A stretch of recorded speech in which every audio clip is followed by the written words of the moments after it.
Welcome everyone to 3 Count Commentaries. This Dynamite episode ain't even worth talking about, really. It's not. It's another one of those really drab wrestling shows where nothing really feels connected to the overall narrative of the show that they're trying to build, which I'm guessing is Double or Nothing. We got to get through it because I am a man of my word. And if I said I'm going to review Dynamite, then I'm going to do it. So here we go. I knew this show was going to be rough when the only thing they had promoted for the entire show was Master P. I was like, a rapper from 25 years ago is the only thing you promoted? Oh my God, what a cluster B this is going to end up being. And I swear to God, that's exactly what it was.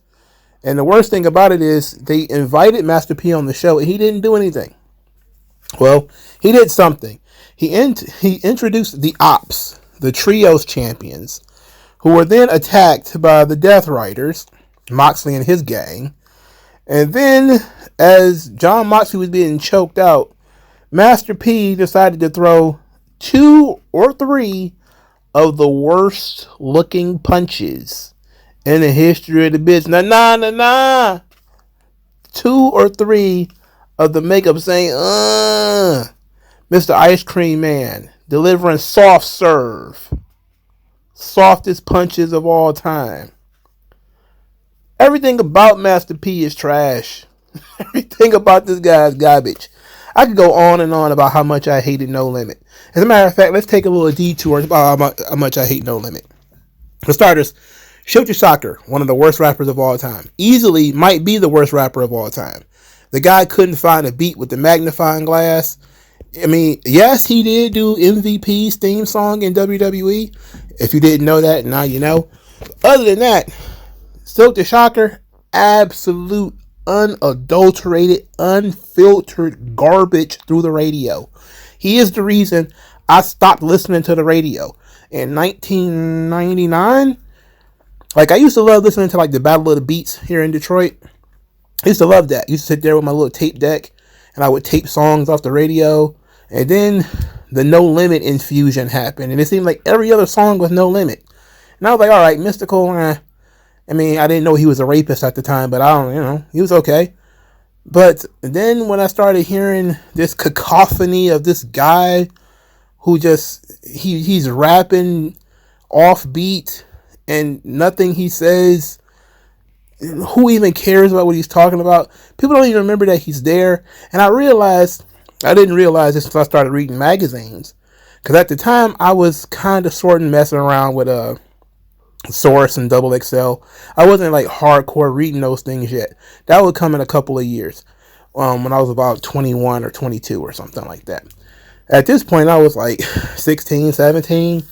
And I think I had seen in a Source magazine, me and my boy Young Search had gotten together. We used to share those things. That's how we just share wrestling magazines too. And I think that's when I found out that he was Master P's brother. And I was like, that explains it. That explains how he got a record deal. Because he's Master P's brother. Ain't because he's talented. That dude couldn't... I never heard a worse rapper in my life than Satoshi Matsuzawa. Legitimately bad. Just god-awful, terrible.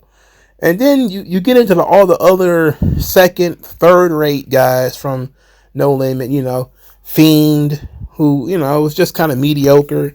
There's so many mediocre talents, and then you look at the album covers. The album covers are probably the most memorable thing about No Limit, because Cody kind of keeps them relevant now, because he does like these No Limit style covers. He just did one recently. I think right before WrestleMania he did one. But that's what made it funny. And then when Cash Money started kind of doing similar covers to No Limit, that kind of caught my attention. Now, I'm not saying that everything that No Limit makes was trash. All of their Snoop Dogg stuff was garbage, though. The Last Meal is probably the only thing that kind of felt like a Snoop Dogg album. But I think he did 3, maybe 4. No, he did about 3. Paid the Cost to Be the Boss, The Last Meal, and I think it was another one. But I didn't like any of those. There were some No Limit songs that were okay. Down for My Niggas was cool. I like that.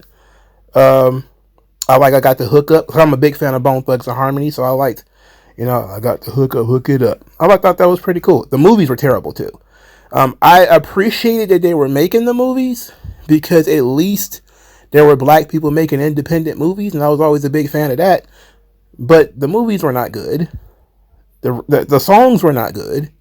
There was nothing good about No Limit, and they were dominating the radio for years and years. And I was like, I can't do this no more. So I think right before I left to live in Indiana for a short bit, I was like, I'm not listening to the radio no more. So I gave up. I tapped out on the radio. I couldn't do it no more. It was all No Limit. Master P broke me. Like Triple H broke me when it came to watching wrestling. Master P killed me dead and listening to the radio. It was only listening to the radio.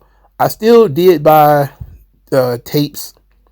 I still did buy CDs. I just didn't listen to the radio anymore. I just started curating my taste based off of random videos I saw on Rap City. So I would see like a Capone Noriega video, be like, oh, I like that song. Maybe I'll listen to this is back in the day where you could go to like a FYE and you could listen to the album in the headphones. They give you like a short sample of every song, like 30 seconds, a minute or so. And you can realize whether you want to buy it from there. Like that was the best. That was such a hack. That was so much fun. I used to spend hours in there listening to random shit, from genres I don't even listen to. But watching videos on MTV and Rap City replaced listening to the radio because the radio was just nothing but No Limit slop.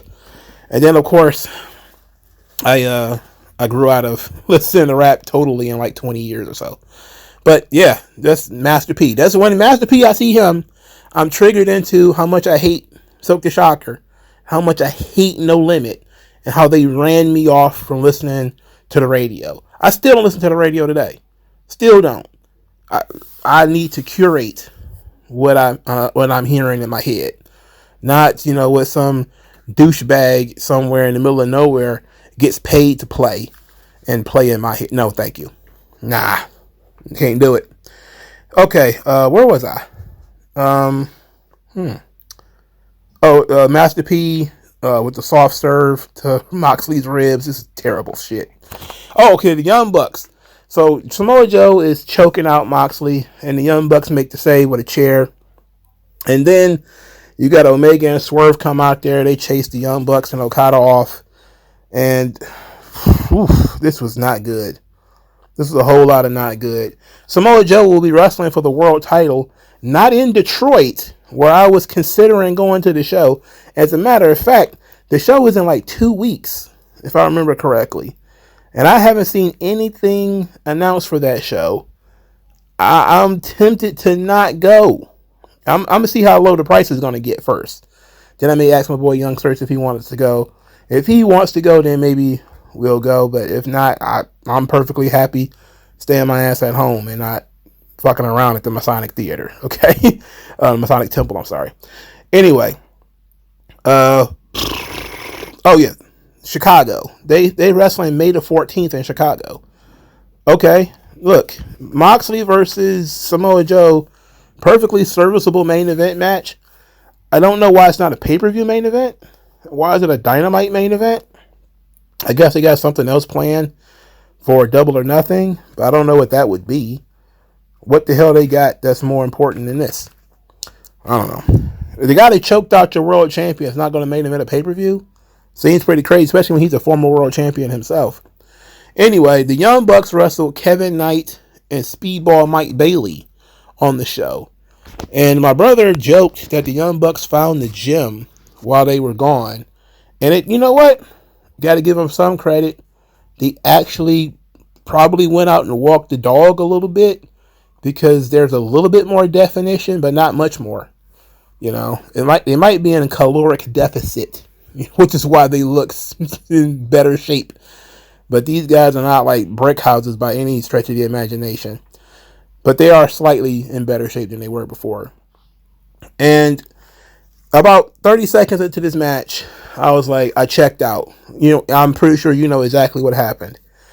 Matt Jackson and Kevin Knight are doing the kung fu fight scene, and they locked the legs and started hopping around. Like they do super kicks, but their legs are tied together.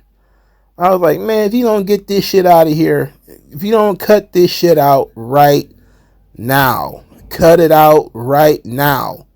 I checked out. Mentally, I was gone. I didn't care who won anyway. The Young Bucks were going to win. 99% of the time, it was the Young Bucks were going to win. I just started doing something else. I got Fahrenheit 451. I got the graphic novel version. It's my favorite book. But I got the graphic novel version. I was reading that. And I would look up occasionally. And I saw these guys centaur walking. Meaning that one guy was on another guy's shoulder. And they were punching each other. And I was like, "What? Just end this match. Just close this company down. What are y'all doing? This is not even anything that looks like professional wrestling. This is not even the same stratosphere as professional wrestling. I mean, Nick Bockwinkel, if he was alive, he'd see that and die.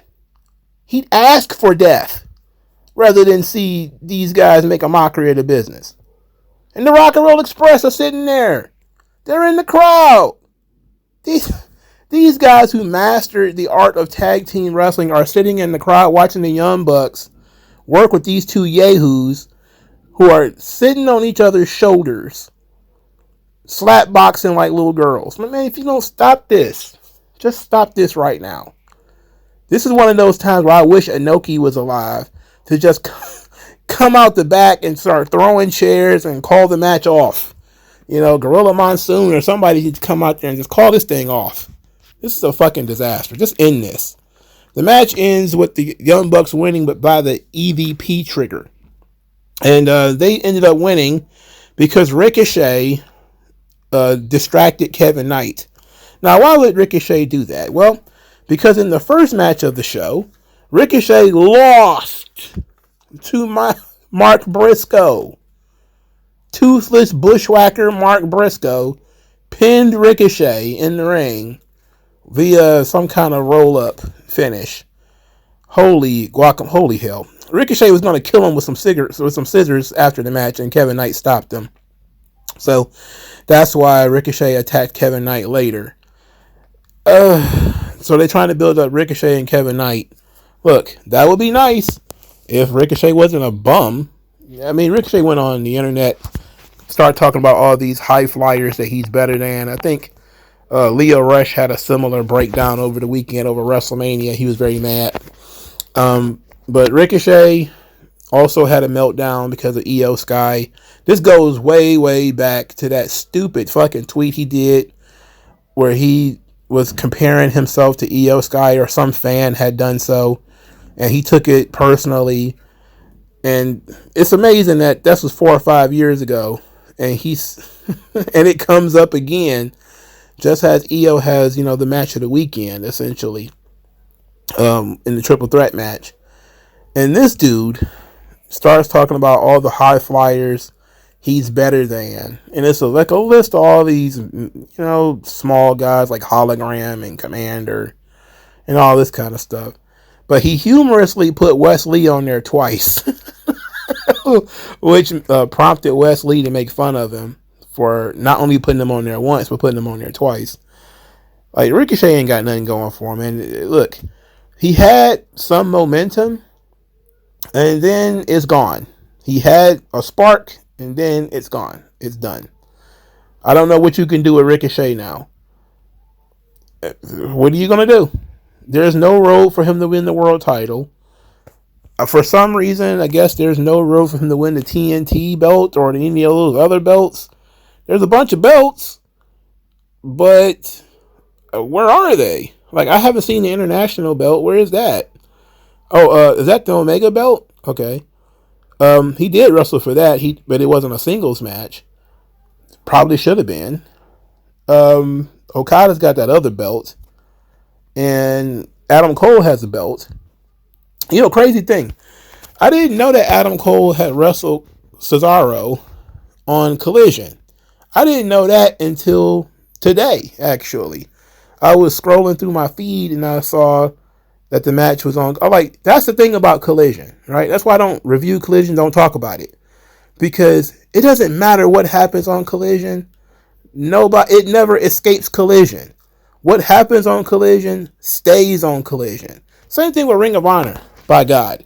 This is what makes NXT interesting. Like, you can ignore NXT all you want, which is fine. You can ignore NXT, you can ignore Evolve, but WWE shows are often tied together.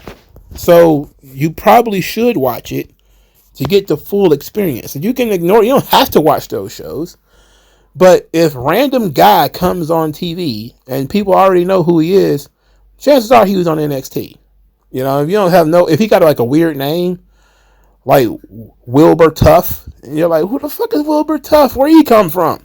Well, he probably had 6 months in NXT at that point, and you just didn't watch it, so you didn't know. Okay, it's a completely different ball game from, Speed Demon, who jumped from Germany or something like that, and only the people who tape trade know who the fuck that is. It's a completely different ball game. So, I lost my train of thought again. What was I talking about? All right, I had to go back and listen to what I was talking about. All right, why I don't watch Collision? There's so much stuff that happened on those shows that they don't recap or mention or bother to tell you anything about. Case in point, 1,000 guys are now a part of the Don Callis family. I didn't know anything about this. Where did all these people come from? I'm going to skip ahead just so I could talk about this and get it out of the way. So there was this tag team match that they called an All-Star Tag Team match where Brody King and Will Ospreay were defeated by Josh Alexander and Konosuke Takeshita. The match is not worth talking about because who cares? It doesn't mean anything. It's an exhibition. Brody King always loses. He's a big dude, huge dude, who took a double arm power driver from Josh Alexander. That's all you need to know, okay? But as the heels were jumping the baby faces, then like 8 guys came out of nowhere. They all were part of the Don Callis group. Trent Beretta? Rocky Romero? Why are you paying these people, let alone putting them on TV?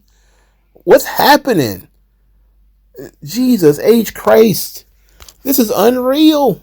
It's unreal that you are still paying Trent Beretta. I thought he retired anyway. And Rocky Romero. And then, isn't the fat guy from United Empire in this group too?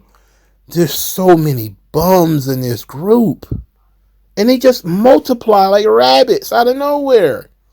Like, hey, are you a guy who's not even worth a milkshake? Come join the Don Callis family. Get real. This is so stupid. Just profoundly stupid stuff that they got going on here. Alright, so Christian Cage had a promo where he took credit for Nick Wayne being the Ring of Honor television champion, saying that he was the one who forced Nick Wayne to step out of his comfort zone, and he was the one who got him the championship match. And then said that him and his mom celebrated a lot when he won that title.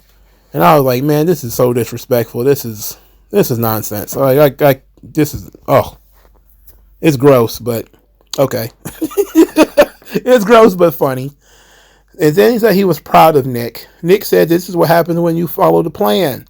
You win championships. And then he took his belt back from Christian. And Christian just kind of let it happen. He was like, I love my family. I'm like, oh my God. So why did he give that belt to Commander if the plan was to end up with Nick Wayne with it? Or was it like one of those things where they decided kind of out of nowhere, kind of at random, to put the belt on Nick Wayne? Look, I don't care about that belt. There's no reason to care about that belt. Who cares about Ring of Honor outside of tape trading guys? Those guys who, they watch everything, so they watch Ring of Honor too. If your show is only relevant to guys who collect Tatsumi Fujinami clips, I just don't see how that's a meaningful business venture. I just don't see how. How is your business running if the only people who care about your business are people who are still collecting giant Baba matches from 1973? I don't understand it. But it ain't meant for me to understand. It ain't my company. So then they decided to unveil the new FTR. So now they're bad guys again, which of course we already knew. And they have a new agent in Stokely Hathaway, the very small, black, bald guy, who decided that he was going to take control of this situation because FTR were suspended and fined, despite the fact that everybody else on the roster is either a terrorist, a murderer, or some other kind of vicious felon. And he makes a solid point that if you got guys running around stabbing people with scissors and lighting people on fire and lighting houses on fire and menacing children, you kind of can't find these guys just for touching the ref. Because how do you not find the guy who is shanking people with scissors? That's a good point. How do you not fire the guy who set the other guy's house on fire? How is that guy not fired? I mean, I don't know. Anyway, this led to Cash and Dax cutting promos, which we will skip. All it came down to is that Dax wanted to make fun of the Rock and Roll Express. He said that together, y'all 108 years old. Y'all so old. y'all was picking Abraham Lincoln's brains out of your face. Y'all so old. Y'all old as hell. And then they had a t-shirt that says FTR Legend Killers, and said that this shirt was for Ricky and Robert Morton of the Rock and Roll Express. And then FTR jumped the Rock and Roll Express. And this was unreal. And then Adam Cole, Kyle O'Reilly, and Roderick Strong, who are now dubbed the Paragon. The Paragon. Let's look up the word Paragon, by the way. Let's pull a Vince McMahon. Let's break out. We're not going to break out the dictionary. I'm not about to go look for it. So I'm about to go to Google, look up the word Paragon. The Paragon. It is a noun. A model of excellence or perfection of a kind.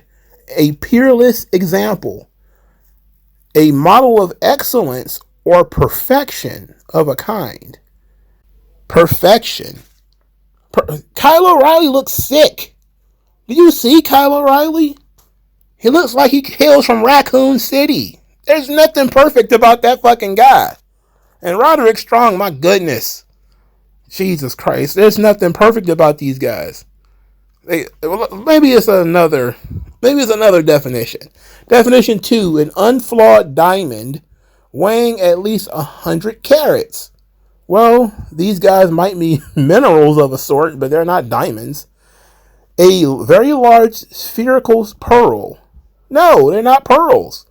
A type size of 20 points. I don't even know what that means. What?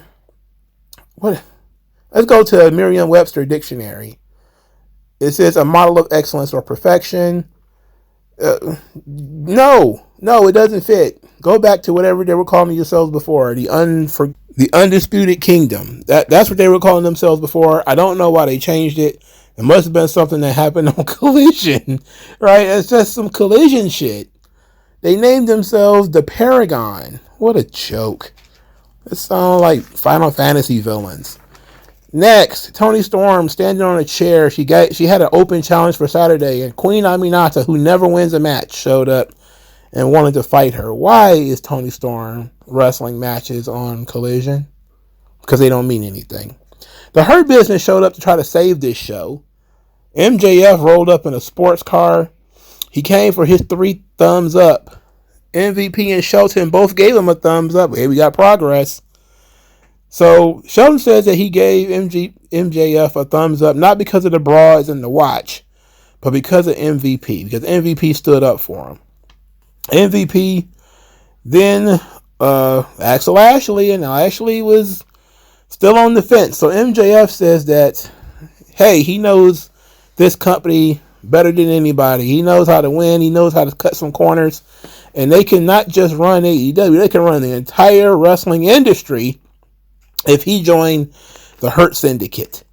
Then he apologized. He did a whole bit with him being upset about apologizing to Bobby Lashley for being a prick to him. Lashley still didn't want to give him a thumbs up, and then he offered Bob his car. He said, the car I just drove in on, you can have it if you give me your thumbs up. Bob wants the keys, but MJF gave the keys to the valet, so now they got to go to the back to get the keys. They go back there to get the keys from the valet. He gave the keys to Bob. Bob gets in the car. Shelton gets in the other side of the car, and MJF is expecting that Bob is going to give him the thumbs up because he gave him the car. And wouldn't you know it, Lashley stole his car. See, this is racist. Because why would a man who is wearing a suit need to steal a car? Because he's black, he's going to steal a car? He's still MJF's car? Stop this. It's blatant racism being perpetrated onto us that tells me through the message of the television screen that no matter what level of success a black man achieves, at his core, he is still a car thief. I reject that message wholeheartedly. And I'm pretty sure Bob does too. I don't know about it, MVP. He might have some other issues. I completely reject this. Now, do I think this segment was funny? Yes, I do. I think they did a really good job here. You know, with MJF still trying to win these guys over. But it continues with MVP saying, give the people what they want. MJF is not thinking about what Lashley wants. He's thinking about what he would want if he were in that position, which is how other people behave quite often. When you do a temptation storyline, you have to tempt people with things that they want. That's how it works. You know, you can't tempt people with things that you would want. You know, MJF is all about fast cars and broads and nice watches and everything. So he assumes that these guys who already have all of those things would just want more of those things. But these guys already got that stuff. What do they want? What can you provide that they don't have? What do you get for the man who has everything? And the only option I could think of is he's going to offer them the World Heavyweight title. That if he wins it, he's going to give Lashley a title shot. To me, that seems to be the only thing I can think of outside of something completely off the wall. And that could be fun if they eventually get there. MJF then goes and rains on Hangman Page's parade. The two of them get to arguing about nothing. And MJF said that Hangman Page is going to get to the finals and choke, which is funny because I'm like, when is this tournament going to be over, for by God's sake? Speaking of the tournament, we had a one female match. It was the main event. Jamie Hayter defeated Chris Statlander, and that was that. The winner of this match was to face Mercedes Moné at Double or Nothing in the final. So there's that. Now, that was Dynamite. It was very bad. Very, very boring show. Nothing spectacular happened at all. I mean, it's crazy that they introduced all this new talent. They just introduced Josh Alexander. They just introduced Mike Bailey less than a month ago. They just introduced Kevin Knight less than a month ago. And all these people are cold as hell right now. All of them. You just bringing people. Megan Bain. Where is she? What has she been doing? You know, she was hot. That's why I said it was too soon for her to be wrestling Toni Storm. It was too soon. Now Megan Bain, who was hot, is cold. You got nothing. Ricochet, he's been in the company, I think about 3 months, maybe 4, maybe a little bit longer. Still he shouldn't have hit a wall yet. He should still be fairly new, going in there and getting great reactions and doing stuff. Athena, remember they put all that effort and stuff into Athena. No Athena, nowhere to be found. No Swerve. Swerve did a run in on the show. Kenny Omega did a run in. No promos to build off the previous segments that they've done, chasing the Elite or anything like that. No word from the Elite. No talking to the Death Riders to see what they think about all of this stuff. What they think about the Elite and everything. Nope, none of that. Nope. And let's close on this. Before I get into my closing thing, I haven't thought about this until now, but when WWE bought AAA, I think Commander was still working in AAA at the time. So I didn't really think about that until now, but there were guys who were working in AAA who are doing shots for AAA, I guess you could say, that were working there and works in AEW. I wonder what that's going to look like. There's also guys who are working in AAA who worked in TNA. That's not a problem.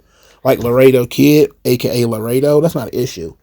But there were some guys who, at least I think Commander was still doing some jobs for AAA. But I wonder if he's going to get to continue doing that or what's going to happen there. But we'll figure it out. Anyway, NXT Battleground will be running the same weekend, as a matter of fact, the same day, same time as Double or Nothing.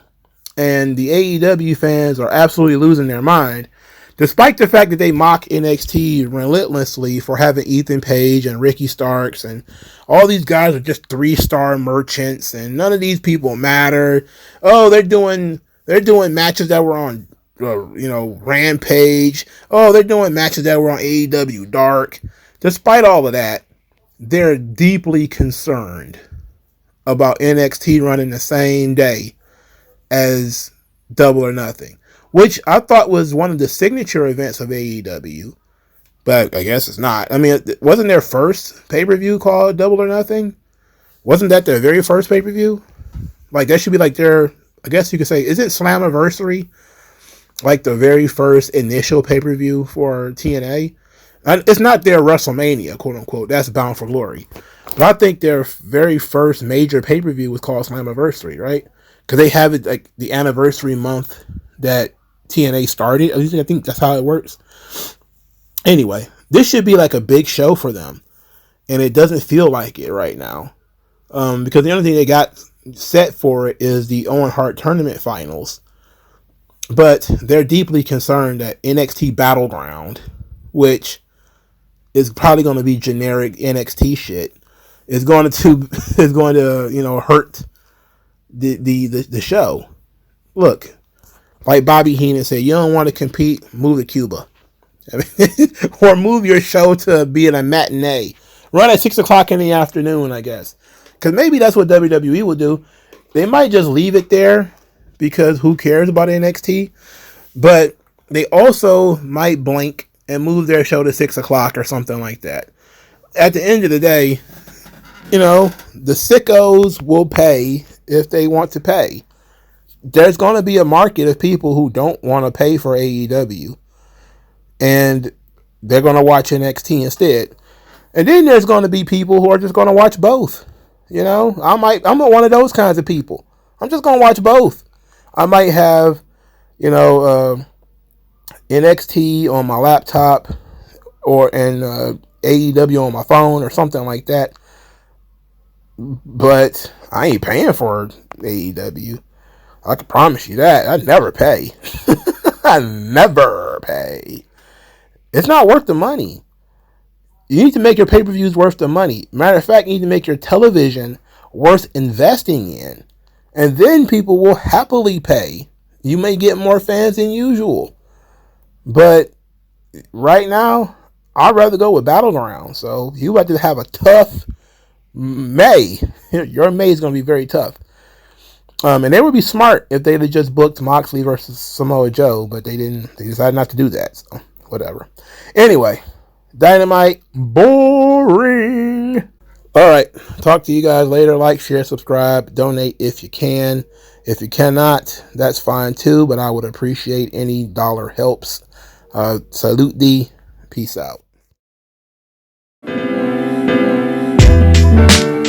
Tell me what's worse than learning all that you led to believe was all horse crap.